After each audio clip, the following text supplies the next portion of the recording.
তো কাউকে চিনতে পারছে না গো।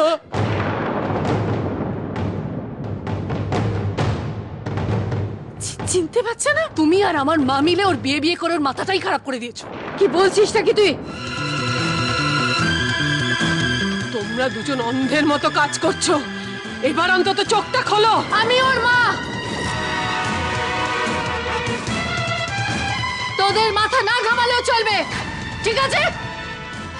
তুই সব মিলিয়ে এইটুকু বলতে চাই যে অনেক হয়েছে, এবার তোমরা তোমাদের এই পাগলামিটা বন্ধ করো, কারণ এইটা এইভাবে চলতে থাকলে এটা কিন্তু হাসির পর্যায়ে পৌঁছে যাবে।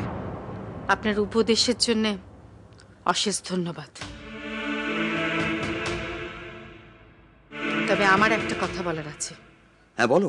নিজের তো আর সংসার বলে কিছু নেই, কেন আবার অন্যের সংসারে নাক গলাতে আসছেন? আর আমি পাগলামো করি আমার পাগল ছেলেটাকে সুস্থ করার জন্য। সোহিনীর সঙ্গে আমার শানুর কেন বিয়ে দিতে চেয়েছিলেন সেটা তো আমি খুব ভালো করে জানি। টাকা রোজগারের জন্য।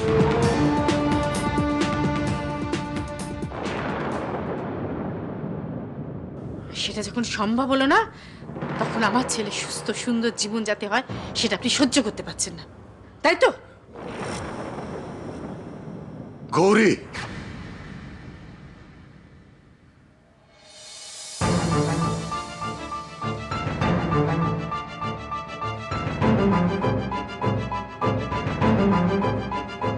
ভবতোষ, ছোট ভাই, ছোট ভাই, কি হলো বল? ছোট ভাই, কিরে কষ্ট হচ্ছে? জলটা দে, জলটা দে।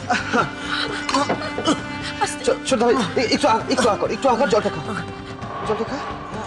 হ্যাঁ,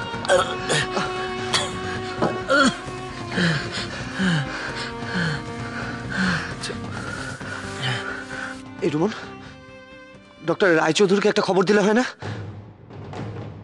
উনিই তো ছোটদা ভাইকে দেখছেন। আমি ওনাকে ফোন করেছিলাম, কিন্তু ফোনটা বন্ধ।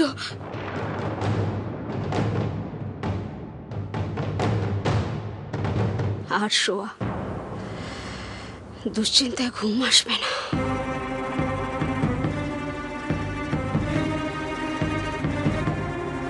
লক্ষ্মীদি, শুধু শুধু দুশ্চিন্তা করে কি হবে বলো তো? তাছাড়া সাগররা তো গেছে, খারাপ যদি কিছু হতো তাহলে এতক্ষণ ওরা নিশ্চয়ই আমাদের জানাতো, তাই না বলো? জানি না, ঠাকুরকে ডাকা ছাড়া আমাদের তো আর কোনো উপায় নেই। মা কিছু বুঝতে পারেনি তো? না, একটু একটু বুঝতে পারছিল মনে হয়, কিন্তু তখন আমি আর নন্দিনী মিলে ধামাচাপা দিয়ে দিয়েছি আর কি। মাকে যেন এখন কিছু বলো না। না না, মাকে কিছু বলবো না, আমি কিছু বলবো না।